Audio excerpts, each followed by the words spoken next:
Bonjour à tous et à toutes les amis, bienvenue sur cette première vidéo de la rentrée 2024. Alors aujourd'hui, on l'a déjà fait, mais on va y retourner sans problème.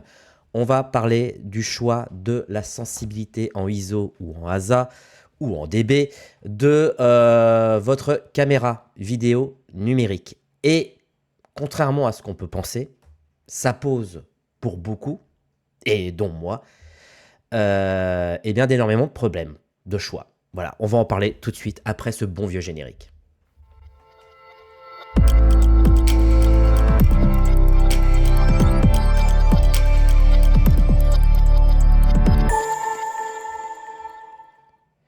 Alors, je vous rappelle que si vous avez envie d'en apprendre davantage et d'aller beaucoup plus loin, je vous invite à vous inscrire sur Misiflix. Voilà, que je retrouve le petit logo. Voilà, vous allez sur le bouton rejoindre, vous cliquez sur le bouton rejoindre, vous allez sur misiflix.tv et vous avez toutes les vidéos de travail de lumière, d'étalonnage, etc. Et on parle beaucoup de sensibilité. En fait, on s'aperçoit que la sensibilité, par démonstration, ne sert à rien. Voilà, je vous dis direct à quoi va ressembler cette vidéo. La sensibilité sur une caméra numérique ne sert à rien. Bref, si ça vous intéresse, n'hésitez pas à aller voir sur Misiflix. En attendant, petite révision. Qu'est-ce que c'est que la sensibilité numérique? Donc, ce paramètre variable qui équipe toutes les caméras vidéo numériques et appareils photo, qui vient évidemment anciennement du choix de la sensibilité des caméras qu'on utilisait auparavant, parce que, bien évidemment, avant ou encore aujourd'hui, tout dépend sur quel support vous tournez, mais la pellicule avait donc un support d'halogénure d'argent, d'accord? Et la forme et la taille des cristaux permettaient d'établir une sensibilité. C'est-à-dire que on ne choisissait pas la sensibilité, ou on ne choisit pas, je parle encore au présent, on ne choisit pas la sensibilité en tournant un bouton, comme on pourrait tourner un bouton de diaphragme ou d'obturateur, mais simplement sur le choix du support. Bon, autrement dit, à partir du moment où vous avez choisi un support, c'était compliqué de faire la photo d'après avec une autre sensibilité. Il fallait changer la pellicule. Donc le support de la pellicule détermine une sensibilité qui reste fixe tant que vous utilisez ce même support. Voilà. À partir de là, on a établi ce qu'on appelle le triangle d'exposition. Alors le triangle d'exposition, c'est quelque chose qu'on voit partout. Voilà, vous allez sur Google, vous tapez triangle d'exposition et on vous explique que le triangle d'exposition permet donc d'exposer une image sous la forme de trois paramètres. Trois paramètres, donc un triangle, qui est la vitesse, la sensibilité et l'ouverture. D'accord? Sachant que la vitesse et l'ouverture, on l'a vu plusieurs fois, ont des incidences sur l'esthétique de l'image. Alors, l'ouverture, on sait que ça joue sur la profondeur de champ, et la vitesse joue sur le mouvement. Alors, c'est sûr que sur une photo, ça se voit beaucoup moins, à moins qu'on photographie des photos des objets en mouvement. Mais en vidéo numérique, ça se ressent énormément sur le temps d'exposition qui est consacré à la frame. Hein. Sur 25 frames, on a la possibilité d'avoir le temps de 1/25e de seconde pour exposer l'image. Et en 1/25e de seconde, on n'est pas obligé d'utiliser tout ce temps. On peut utiliser un temps beaucoup plus réduit, qui est généralement un temps divisé par 2, donc 1/50e. Oui, parce que 1/25e divisé par 2, ça fait 1/50e. Et c'est-à-dire que sur une frame, on a 1/25e de temps pour exposer une image, mais on va prendre que la moitié du temps pour réellement l'exposer. Et bien évidemment, qui peut le plus peut le moins, après on peut réduire cette vitesse d'obturateur. Et cette vitesse d'obturateur a une incidence sur les mouvements. Bon, vous avez dû voir plein de vidéos là-dessus à ce sujet, qui permet de rendre un côté un peu plus très fluide, ou pas du tout fluide, un peu stromboscopique. Voilà.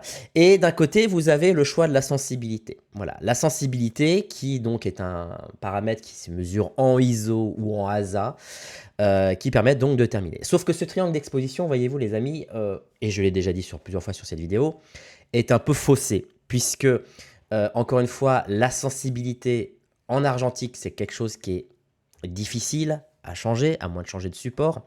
Donc c'est pour ça que généralement, quand on part sur des films tournés en argentique, on part sur deux sensibilités. un peu comme le dual ISO en numérique.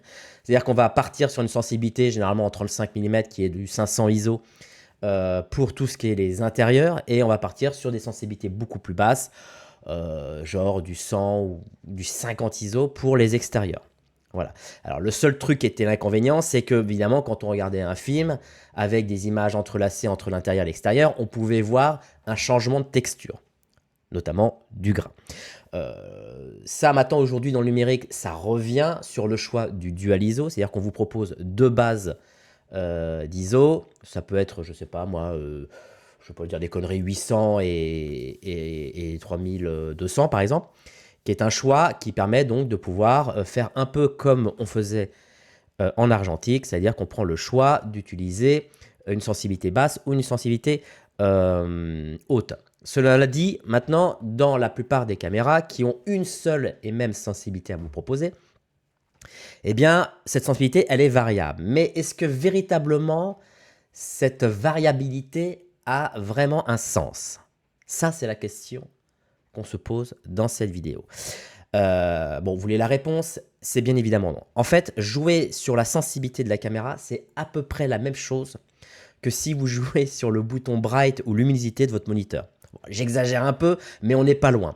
C'est-à-dire qu'en fait, réellement, ça n'a aucune incidence, puisque le choix de la sensibilité du capteur est un paramètre qui se fait post-capteur. Vous voyez, autant la vitesse de l'obturateur et le diaphragme se fait en amont, c'est-à-dire que ça va agir tant sur la quantité que le temps que le capteur va être exposé, donc c'est quelque chose qui se fait en amont, alors que la sensibilité est quelque chose qui se fait post-capteur, c'est-à-dire après le capteur.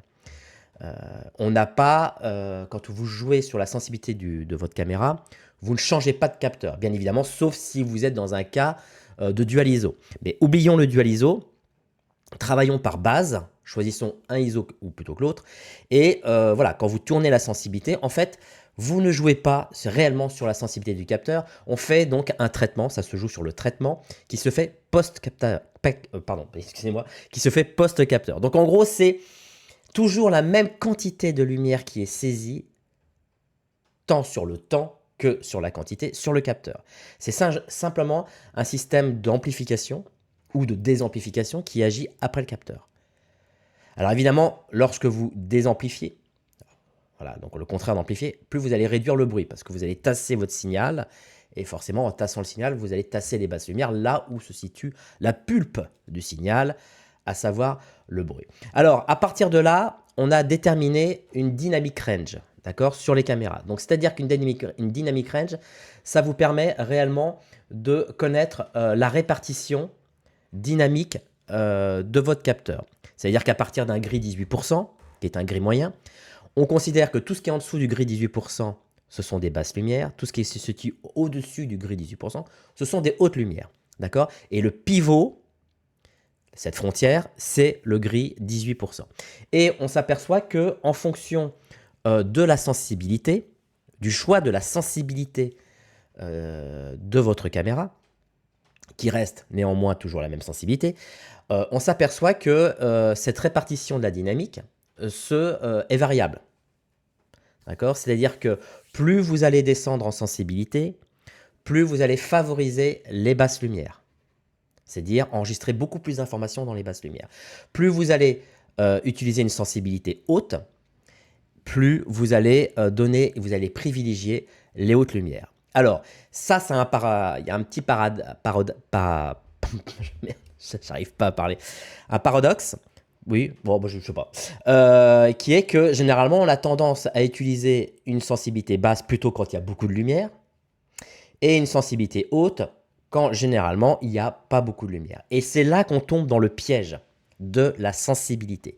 Puisqu'en fait, lorsque nous tombons dans ce piège, on est garanti que l'image risque d'être très bruitée.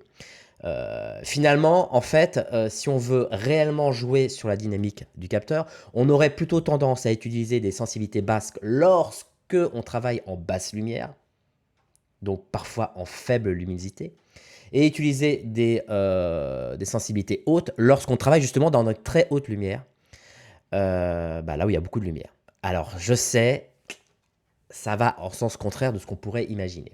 Mais le choix et l'exposition se fait de cette manière. Et le fait de faire autrement ou de le faire dans un premier réflexe, de se dire j'utilise la sensibilité pour avoir euh, quelque chose qui me permet d'avoir plus de lumière sur mon capteur, en fait, est un leurre puisque vous prenez le chemin d'une très mauvaise exposition et donc du bruit dans votre image. Alors, je ne vous parle pas évidemment lorsqu'on travaille dans l'idée du Rec 709. Ça veut dire qu'on a une caméra Rec 709 et on diffuse en Rec 709. D'accord. Là, je parle d'un système qui nous permet réellement d'aller chercher toute la dynamique du capteur et de pouvoir la restituer sur un gamma logarithmique. Vous savez que quand vous tournez en Rec 709, quelle que soit la dynamique de votre caméra, qui peut faire, je ne sais pas moi, 13, 14, 15, 16 diaphes de dynamique, finalement, quand vous tournez en Rec 709, vous travaillez sur une dynamique qui est très basse, de l'ordre de 7, 8 diaphes. Voilà, c'est vraiment très très très bas. On est sur 8 diaphes de dynamique alors que votre caméra peut aller jusqu'à 16 diaphes de dynamique. Donc vous comprenez bien que lorsque vous enregistrez en Rec 709, il y a un choix à faire, un choix de dynamique qui s'opère à la prise de vue. Alors que lorsqu'on tourne en gamma logarithmique, ce choix de dynamique, parce que vous allez évidemment, très certainement, faire un export en Rec 709, eh bien, va s'opérer au moment de la post-production. En gros, ce qui est intéressant dans le gamma logarithmique, c'est qu'on est dans un système un peu de RAW, c'est-à-dire qu'on va pouvoir réellement faire des choix à la post-prod au lieu de faire des choix irréversibles à la prise de vue. Voilà. Donc, on s'aperçoit que le changement de dynamique, la répartition de la dynamique, et non pas le changement de dynamique, c'est vraiment la répartition de la dynamique, va donc évoluer en fonction du choix de la sensibilité que vous allez utiliser. Alors, en fait, ça peut paraître bizarre, mais finalement, ça se comprend. Lorsque vous tournez, admettons que vous avez une sensibilité nominale, et ça, je vais revenir après, une sensibilité nominale de 800 ISO. Voilà, c'est à peu près, en gros, ce qu'on a sur toutes les caméras.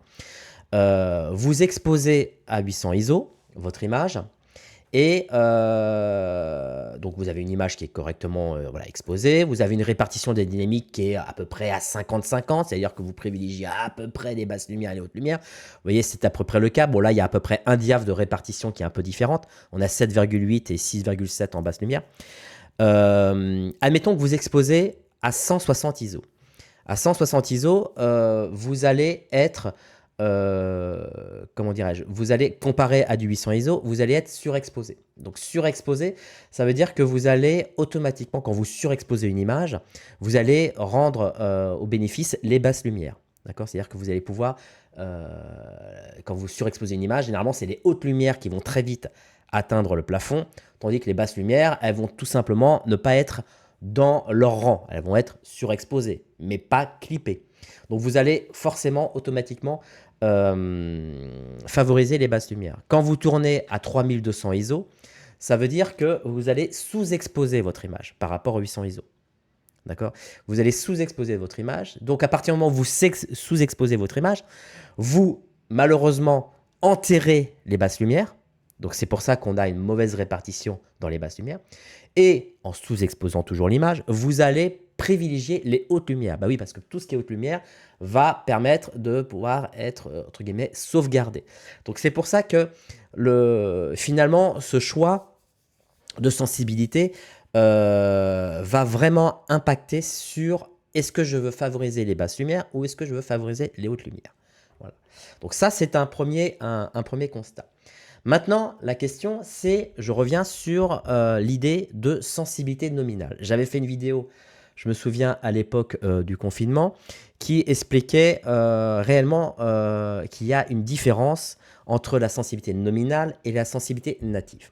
La sensibilité native d'un capteur, c'est bien souvent pas ce qu'on en croit. La sensibilité native est une valeur qui est très difficile à pouvoir trouver dans une donnée constructeur. C'est souvent une donnée qui est cachée pour des questions souvent internes dans la fabrication du capteur, et surtout que la sensibilité native est très peu finalement utilisée.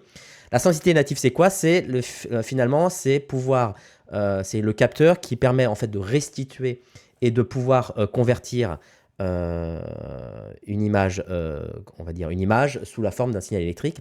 Et elle se fait donc avec une amplification de 0 dB. C'est-à-dire qu'il ne va pas avoir d'amplification post-capteur. On est sur du 0 dB. Et donc, on considère qu'à 0 dB, on est sur un capteur natif. Seulement, bien souvent, le capteur natif n'est pas souvent celui qu'on croit.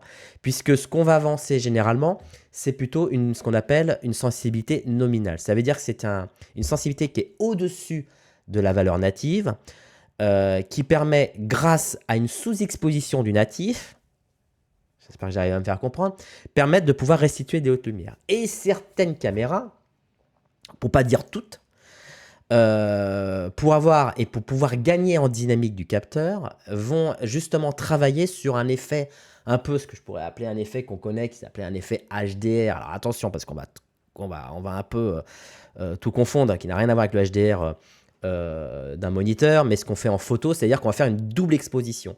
On va exposer une première valeur sur une valeur native et on va aller chercher le signal en simultané sur une valeur de sensibilité un peu plus haute. Et dans les deux, on va aller chercher ce qui nous intéresse dans les basses lumières et dans les hautes lumières et on va pouvoir augmenter la dynamique du capteur. Donc finalement, la valeur native qu'on vous donne, qui est souvent annoncée partout dans les caméras, n'est pas la valeur native, mais la valeur nominale, et la valeur native est bien souvent en dessous.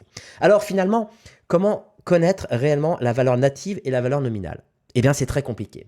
Sauf sur certaines caméras qui se trahissent elles-mêmes. Je m'explique. Si vous allez par exemple sur des caméras comme des caméras Sony, ou, comment dirais-je, des caméras, par exemple Canon. On va prendre l'exemple qui est ici. Voilà, là on a une dynamique, une répartition de la dynamique d'une caméra, je crois, qui est une caméra Canon. Vous voyez qu'ici, ils indiquent que la base sensitivity, donc c'est la sensibilité qu'on doit utiliser, notamment lorsqu'on l'utilise sur un gamma logarithmique. Donc là, on est sur du, je sais pas, je vois pas trop bien, mais ça va être du 850 ISO. Voilà. Et en fait, on s'aperçoit que si, vous savez, souvent dans les caméras, on peut commuter ISO et dB. D'accord? Ça arrive souvent sur les caméras Canon ou sur les caméras Sony. Et en fait, si vous commutez votre caméra en dB, vous allez donc la mettre à 0 dB, donc en valeur native.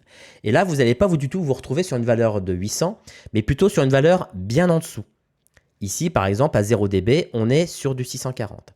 Donc, dans cet exemple, on a une sensibilité native du capteur qui est à 640 et on a une sensibilité nominale qui est bien au-dessus, qui est à 850. Enfin, bien au-dessus. À peu près, généralement, ça tourne entre un diaph et demi au-dessus.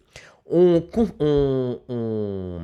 imagine, par exemple, sur une caméra Alexa qui a une sensibilité nominale de 800 ISO, on considère, on a des impressions que la sensibilité native de ces caméras-là, en fait, sont de l'ordre de 320 ISO. D'ailleurs, pareil, à l'époque de la Red One MX, sur la caméra de chez Red, il y avait une petite aussi trahison qui, à un moment donné, quand on appuyait sur le bouton RAW, affichait en fait la sensibilité native. Donc, on passait de 800 à 320 ISO. C'était pour exposer le natif. Donc voilà, donc depuis sur les caméras, cette fonction existe encore, mais elle a complètement changé, on reste sur la valeur nominale. Mais en fait, on peut imaginer que sur des caméras professionnelles qui ont des bases de 800 ISO, le natif est à peu près à 320 ISO. Donc en fait, la base native, c'est très compliqué à déterminer. On détermine une base 800 parce qu'aujourd'hui, on considère que le rapport signal-bruit des caméras, enfin plutôt des capteurs, ont énormément évolué. Et on permet de dire, bon, bah finalement, on n'est pas obligé de travailler sur une valeur native, on peut travailler sur une valeur un peu au-dessus qui nous permet, de par un gamma logarithmique, de gagner en dynamique du capteur et d'avoir une répartition un peu plus correcte. Voilà. Et puis on considère que le peu de bruit que ça apporte entre la valeur native et la valeur nominale n'est pas trop en excès. Et puis un peu de bruit, ça fait aussi du bien. Il est important aussi dans l'image qu'il y ait un peu de bruit, ça permet notamment pour beaucoup de chefs opérateurs d'avoir une texture. Voilà.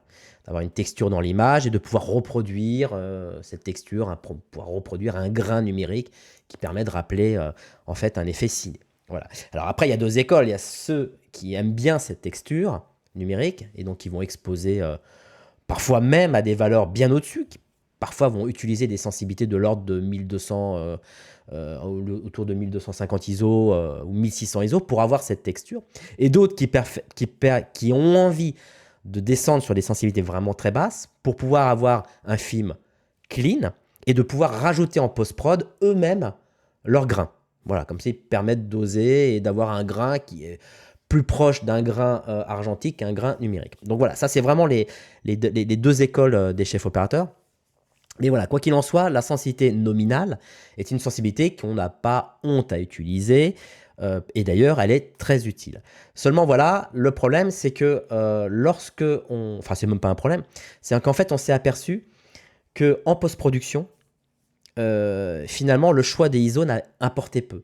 Puisque je vous ai fait pas mal de fois des vidéos là-dessus, mais à partir du moment où on passe sur une sensibilité, après en post-prod, on peut la changer, on peut modifier cette sensibilité tout en utilisant en fait l'exposition sur DaVinci et qui permet donc de pouvoir changer cette sensibilité. Donc cette sensibilité est très variable et elle est presque considérée comme une metadata, c'est-à-dire comme en RAW, c'est-à-dire qu'elle est totalement réversible. C'est-à-dire que si vous exposez correctement votre image à 800 ISO, eh bien, lorsque vous allez en post-prod, vous pouvez, si elle est par exemple surexposée à 800 ISO, vous pouvez redescendre cette sensibilité à 400 ISO si vous sous-exposez à -1 sur DaVinci Resolve ou sur un autre logiciel d'étalonnage. Donc finalement, cette sensibilité est très... elle est elle est variable. Le seul truc qui est pour le coup irréversible, c'est le choix de quantité de lumière et de temps qui va arriver sur le capteur, puisque là, ça se fait avant capteur, donc il n'y a pas possibilité de pouvoir choisir. Et là, il est important, finalement, lorsqu'on s'aide d'un oscilloscope, d'un instrument de mesure, de pouvoir enregistrer le maximum d'informations sur un fichier gamma logarithmique. Voilà, ce qui nécessite bien évidemment l'utilisation d'un oscilloscope. Et pour ceux comme moi qui n'ont pas trop le temps ou qui n'ont plus trop le temps de s'émerveiller devant un oscilloscope pour faire son exposition, bien souvent, on va faire un choix qui est le premier choix qu'on va faire, c'est-à-dire qu'à partir du moment où on est dans des situations de haut contraste, on va pouvoir utiliser une sensibilité qui est généralement la sensibilité nominale.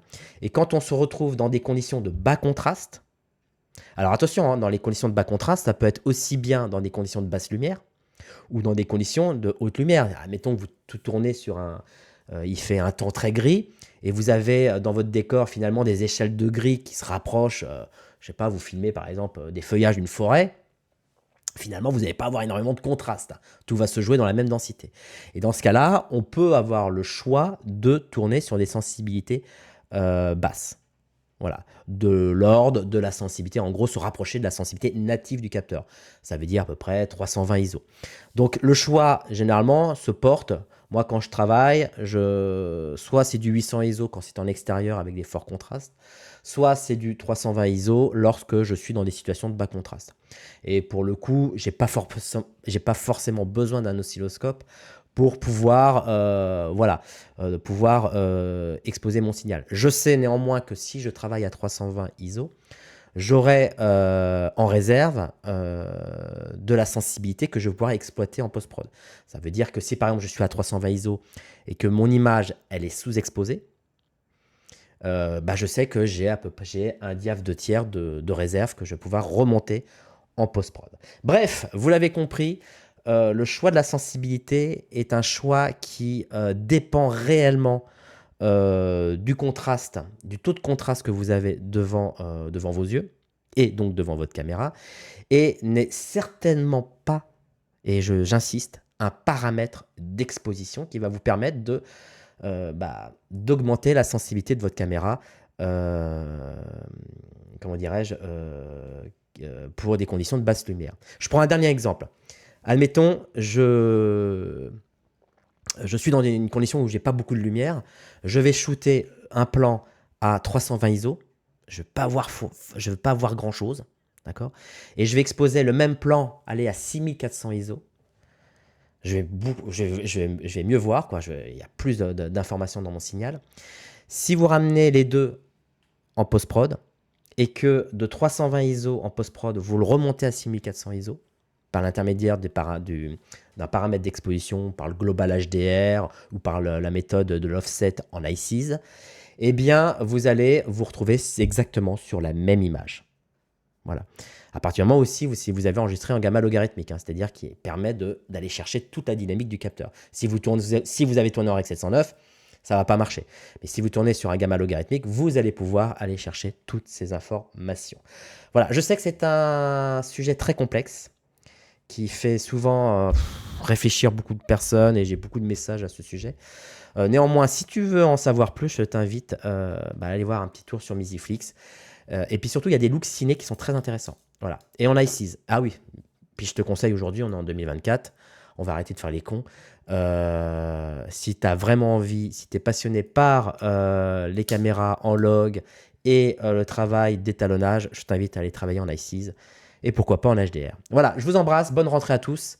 À bientôt. Et restez abonnés sur cette chaîne. Merci beaucoup. Ciao.